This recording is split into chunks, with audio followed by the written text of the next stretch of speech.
The following is a program of the Santa Barbara County Education Office. To learn more, visit sbceo.org.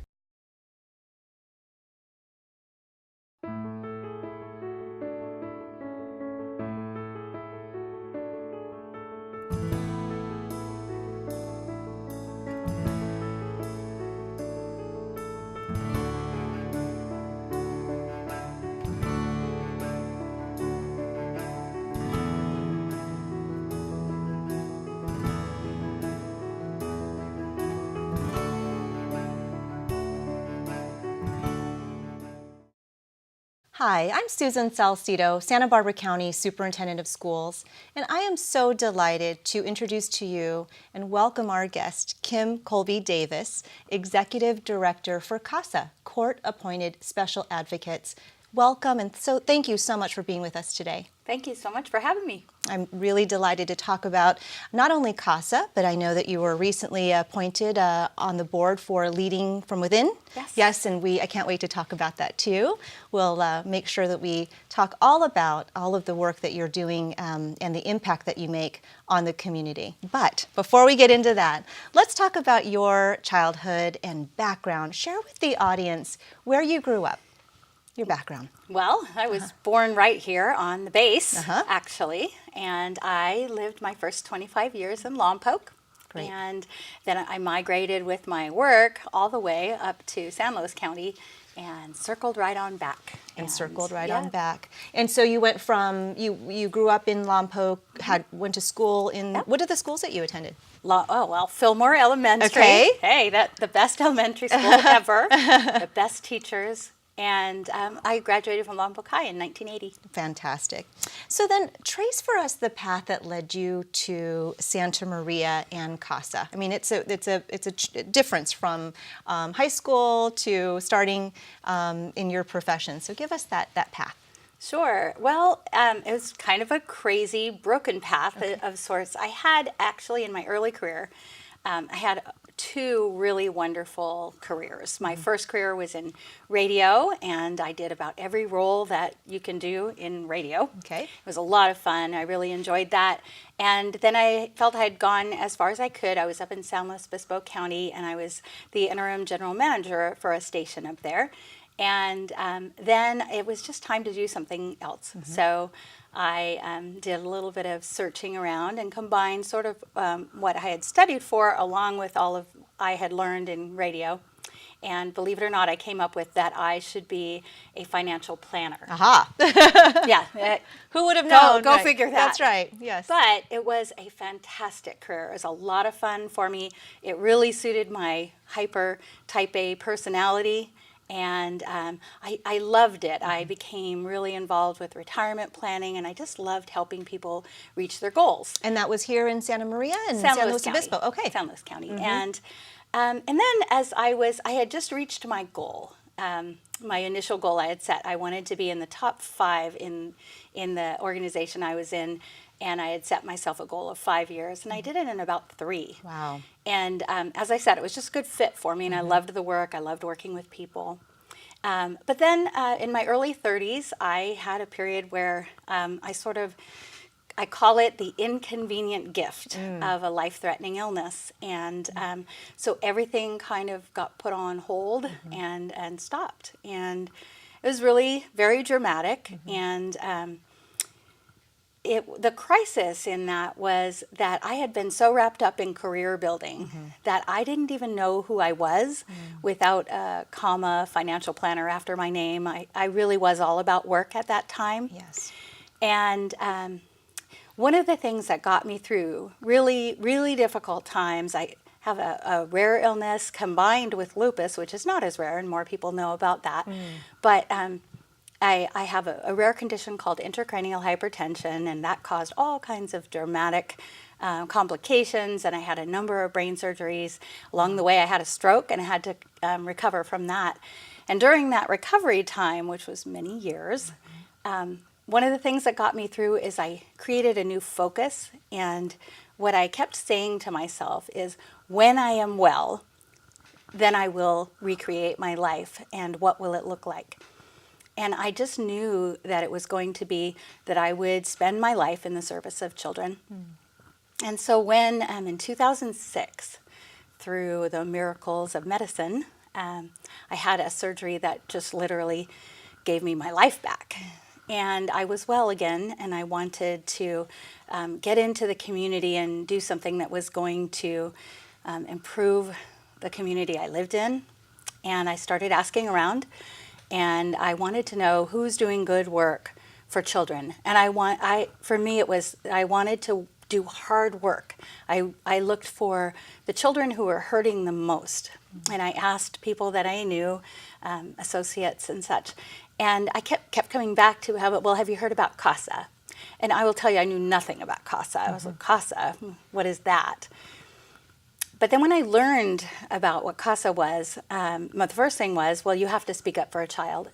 And I thought, well, easy, I can do that. And as I just learned more and more about it and saw that I could make such an incredible difference for a child who had experienced abuse or neglect, my feeling was, this isn't just something that I can do. This is something that I must do. And I must find a way to find the 300 or so people that are going to do this with me, because it just became sort of a passion and a mission that there is no way that a child should go through the most chaotic and difficult time of their life without somebody to be a fierce advocate for them. Kim, the story that you just shared, the path from being in the radio business to what you're doing now as executive director for Casa is truly profound. I mean, I just have to thank you for sharing that, because the audience who might just be turning on the show and thinking, okay, we're going to hear from the ED for Casa, let's see what it's all about, now knows a lot of the struggle that you really had to go through medically, but also what came of that. You know, what good came from that. And you really, it struck me when you said you had a vision, basically, that this is going to change my life. When I get well, I'm going to serve children. And look what you're doing now. Yeah. So we get to have the benefit of the type A Kim, right? And the working hard Kim with the advocacy Kim. So how lucky for us. And thank you so much for sharing that part of your story. Really, really profound. So tell us how long you've been executive director, and then tell us a little bit also about Casa's, what their work is, because we'll get deep into it, but let's go at the first level. Well, I've been the director there. I was the interim director starting in 2009, and luckily for me, I was chosen as the director in 2010. And that really came, I had no plan of being a nonprofit executive director, but I had done well as a business manager in my early career. And what I found as I started volunteering for Casa, first just as an advocate, I don't want to say just as an advocate, it's the most important work. But I sort of wouldn't go away. So I kept telling them, I think you need me to help you find more volunteers. And so I would volunteer in that way for them. And it sort of was one of those, it was a perfect match of time and then my talent, in that there were things that I saw that the agency could use that I knew how to do. And I just kept offering, and then I wouldn't go away. So they just went ahead and hired me first as my first position where there was the outreach director. And basically I went into the community and recruited volunteers from every walk of life to do the advocacy work with me. And so what does that advocacy work look like? And that is really the mission, it sounds like, for Casa, to really advocate for children. So we talked about how long you've been there. Now let's talk about some of the goals or the mission of Casa and what they do for children, both staff and volunteers. Well, first of all, I always tell people I have the most awesome job because I work with the most incredible people. We have a small staff, but they're just a really amazing group of people. And there's only 13 of us, but we lead a volunteer team of over 200 volunteers. Wow. And in fact, last year was our largest volunteer pool, and during the course of the year, we had over 300 community volunteers. It's incredible. And so the whole thing is, the work of a community volunteer as a Casa is that we find people from all walks of life. And they don't need any specific skills or anything. You have to be 21, and there's no upper age limit. We have people well into their 80s who are advocates for children. But what we do is a couple of things. First of all, the best way to advocate for a child is to know the child. So our volunteers spend time every week with the child that they are assigned. And then where the power comes in is, in addition to visiting with the child, they also act as the eyes and the ears of the court. So they are collecting information from literally everybody who touches that child's life. So we're talking about teachers and social workers, doctors, therapists, I mean, the list goes on, parents, foster parents. And they gather all the information, and they are able to present it directly to the court in a court report. And we guide them every step of the way as the CASA staff. So it's, as I said, it's very rewarding, the time they spend with the child. And the children, they are beautiful and wonderful, and they are as young as 0, like at birth. And then up through age 21. And so advocacy looks very different depending on the age of the child that a volunteer is working with. But altogether, it culminates in the court report that they submit, and that's where we see really powerful work happen. And a lot of times, it doesn't even wait until it gets to a court hearing. There are times, I just heard a story where an advocate was talking with the child and the foster parent, and the child was on the verge of running out of medication that was needed. They were able to not wait until we had a crisis situation. They were able to communicate with the child's social workers and make the right thing happen.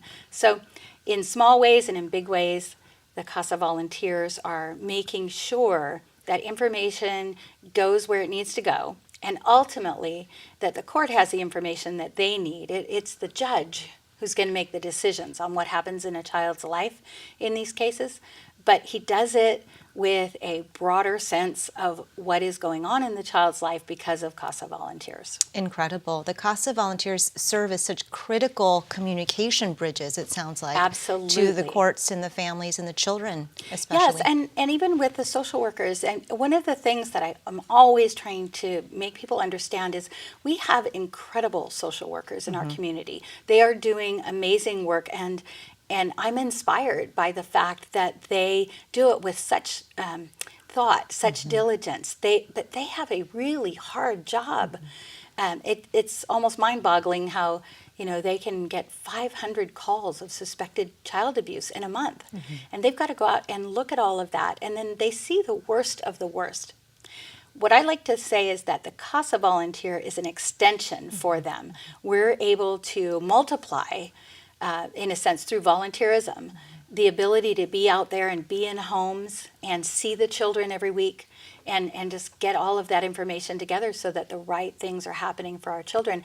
And I know that it works because our statistics in Santa Barbara County are so much better for our kids, for the outcomes of what's happening. You never want to see a child in the foster care system or outside of their home.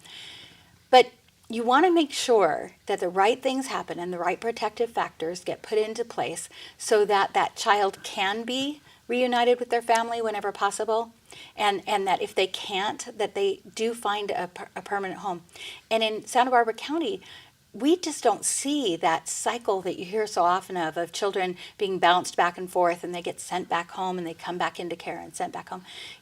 We just don't really see that. And that tells me that there are things that are working. And I believe that part of that is the Casa Volunteer. That's wonderful. And I love that you say that they're like multiplying the work of what a social worker who works so hard does. So you just painted such a clear picture, to me anyway, of what a Casa Volunteer, a portion of their impact in the community. So let's turn the table and talk about the children served. Not particular children, but I would assume and imagine that there might be a misconception around children who are served by Casa Volunteers. So let's blow out the myth. Let's set the record straight. Well, you're so right. And I feel like that's one of the things that one of the titles that I am is a mythbuster. I always like the opportunity to tell the community that, these are just beautiful kids. They haven't done anything wrong. We are not talking about, gang members and kids who have broken the law and all of this other stuff. We are talking about kids as young as 0 and right up through age 21, and what they all have in common is they have experienced child abuse or neglect. Many of them, a high percentage of them, are the victims of a secondary sort of epidemic that is going on in our community, and that's the drug abuse. But it's the parents' drug abuse. The kids haven't done something wrong. And that's what compels me and drives me, is I just look at what difference can we make as community members? What can we change for the future of these kids if we let them know that the past doesn't have to predict their future? Yeah. We can put a sense or foster the resilience that they already have and help them to be strong and not to become sort of the victims of the cycle of abuse, the cycle of neglect. And we don't need to manufacture the next generation of the homeless, the drug addicts, or people in prison. We can change that trajectory, and we do, and we see that. We see that when you can make a child safe and make sure that they have what they need when they're young, that they will have those successful outcomes. And I feel that we're seeing it in our community, and I'm very grateful for every person that steps forward to be a Casa Volunteer, because, the numbers go up and down every day, but we need more Casa Volunteers every single month. So we can't get the work done without the volunteer. And this is about the community, and the community saying, you know what, I can do that. Yeah. And I'm telling you, the majority of people who feel like they can't do it, they've got to wait till that maybe they retire. I hear that a lot. Let's bust that one too. The majority don't have to wait. No, that you don't need to wait. First of all, we provide all of the training that is needed to become an advocate, and we're going to support the volunteer every step of the way. The majority of our volunteers work full time. So once you get past training, it takes about 10 to 12 hours a month to be a Casa Volunteer. So it's very doable. You have to be able to commit, and it has to be something that is important to you, to be part of what makes a difference in our community. And if you have that, then we're going to give you everything else you need. We're going to support volunteers every step of the way, and they're not going to have to worry about it. They don't have to wait till they retire. But I do have to say, our retirement community really steps up too. That's our second biggest group. Is that right? Of volunteers. That's fantastic. It So sounds we busted several myths. Busted several myths at one fell swoop. I love it. And it sounds like one of the qualifications simply is that you believe in being a champion for a child. Absolutely. If you can be a champion for a child, you can be a volunteer for Casa. Exactly. And you can become an executive director for Casa. Yeah, because you that's really what you share, is being a champion for every single child. That every child has deserves to have an advocate. If it can't be someone from their own family, then someone from the community. Exactly. That really rings through with what your words are that you've shared today. I want to talk about the national work that you do too. I understand you're on a national Casa Council, yes, if I'm saying that right. The National Casa Leadership Council. Perfect, great. So tell us about that work and what their focus is and how that impacts the work in the county. Well, it's been really fascinating, Okay. actually. CASA, as a program, Court Appointed Special Advocates, is a nationwide program. There's over 950 programs across the nation, and so we have a National CASA Association that we all belong to, and that sets the standards. You can't just kind of say, this is what we're going to do today. We have pretty strict standards that we have to meet.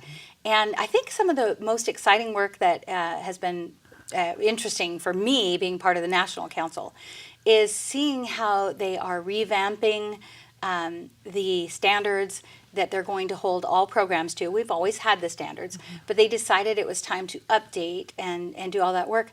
But rather than having somebody at the top at National CASA say, here's how you're going to do this now, they sought out advice through the councils. I'm also on the Suburban Leadership Council, and then the National Leadership Council.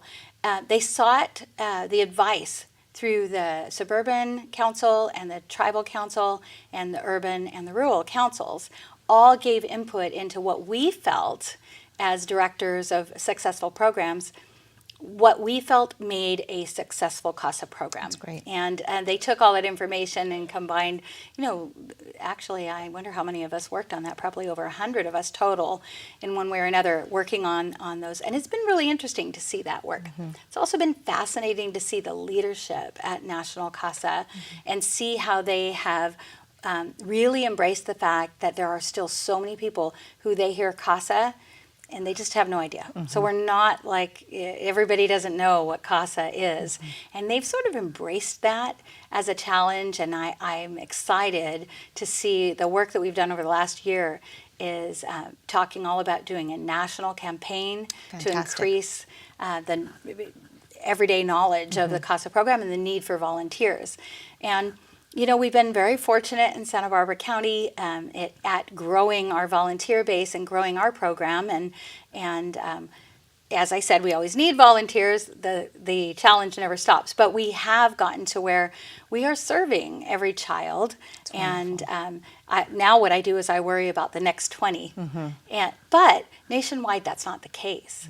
So where we're, 95% or 100% of children served over the course of a year, the average is more like about 25%. Wow. And in a county, let's say Los Angeles County has 30,000 children in the foster care system. Yes. I don't even know how to tackle that problem.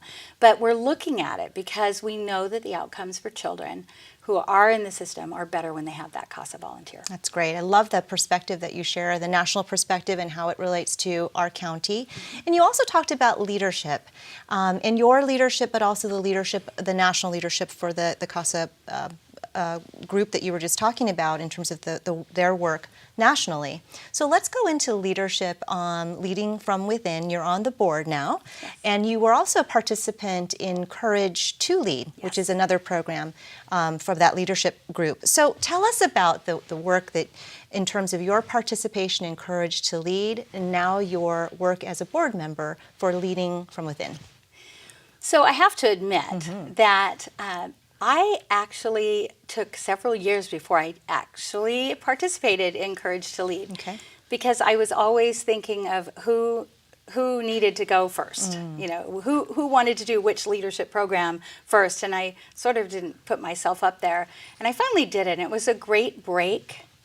It was a great opportunity for me to step back, and I went into it really with the goal of just taking the time to listen and to learn. And I just can't even tell you the relationships that were built from that program. And I did learn so much just from taking the time to sort of nurture my own soul in the process. So important to do. Yeah. The leadership as a concept in general, I sort of have a different definition of what that looks like for me. Okay. Another one of my passions is I just love to encourage sort of the younger generation of nonprofit leaders to see what they are going to be. So people ask me sometimes, well, aren't you afraid if you give your staff these leadership opportunities, they're going to leave you? And you know what? I'm not. Yeah. I hope they do. Because if I look back 10 years from now, 15 years from now, and I look around at nonprofits being successfully run by people that I had the opportunity to work with and support and encourage at one point, that would be my definition of success. So my role on the Leading from Within board, what I'm very excited about there is that I think there's a lot of opportunity to bring the concept of promoting leadership within organizations further into the northern part of our county. And I think it's been pretty well established in the south part of our county, and we have a wonderful alumni group with Leading from Within. But I think there's more work to be done, and I think in northern Santa Barbara County, what I see a lot is we're all working so hard, and we're trying to do more, and sometimes we're doing that with less, is what it can feel like. But we have to invest in the people that we work with. And so I get so excited when I have an associate who, I just see a spark And I learned from them that, you know, maybe they do have some interest in learning what kind of a leader they might be. And I just get really excited about that. And I want to see that grow. And I'm hoping in my role on the Leading from Within board, I'm hoping that I can encourage other executive directors to really dig deep and look into their organizations as well. Because if we can find that next wave of leaders, then our community as a whole is going to be stronger.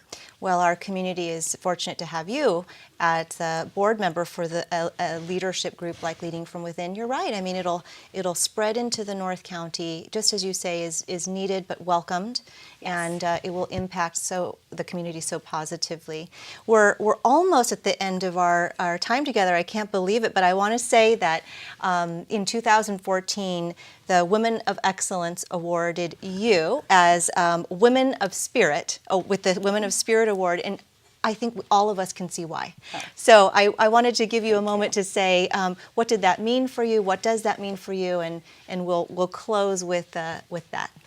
You know, it was such an honor. I was so honored with that award. And you know, at the time, what I was thinking is, you know, what have I done, and has it been worthwhile? And at the end of the day, for me, if through whatever I do for my community, if that has made one child safer, then I've done my job. And if I've been a good friend to my wonderful friends, and if I've been a good auntie to my nieces and nephews, you know, that's my idea of spirit. And again, it was just such an honor to have been chosen. Well, it's clear that they chose the right person in 2014. It could have been today, because your spirit really does exude that champion of children value that we talked about, and it's really a delight hearing your story. Again, I really appreciate that you were able to share some of the difficulties that happened to you, and look where you are now, and I'm how very blessed. And we are too, for all that you provide and share with our community, and not only through Casa, but your work with leaders and leading from within. We can just tell from talking with you that this is a beginning, because there's still more to come. Thank you. Thank you so much, Kim, for being with us today. Thank you. I'm Susan Salcido, Santa Barbara County Superintendent of Schools. Thank you so much for joining us today for this edition of Schools of Thought.